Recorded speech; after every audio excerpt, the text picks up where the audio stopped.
আলাইহিস সালাম একদিন আজরাইলকে বলছে, আজরাইল, কোন নাফরমান পাপীর রুহু যে কবজ করো তুমি, তখন তোমার চেহারাটা কিরকম হয়, আকৃতিটা আমার এটা একটু দেখাও।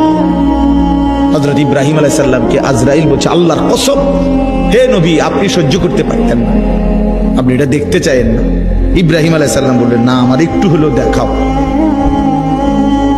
তো আজরাইল এই বিভৎস আকৃতি, মানে নাফরমানের জান কবজ করার সময় উনার যে চেহারার আকৃতি হয়, এই চেহারাটা ধরে ইব্রাহিম আলাইহিস সালামকে দেখাইলেন।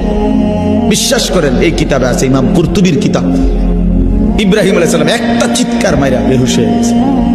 হুঁশ আসার পরে ইব্রাহিম আলাইহিস সালাম বললেন, আল্লাহর কসম, আয় আল্লাহ, মালিক আপনার কসম, কবরের আযাব, জাহান্নামের আযাব কোন নাফরমানের জন্য কিছুই লাগবে না, শুধু আজরাইলের এই ভয়ানক দৃশ্য জান কবজের সময় একবার দেখলেই তার সারা জিন্দেগীর নাফরমানির শাস্তির জন্য এটাই যথেষ্ট।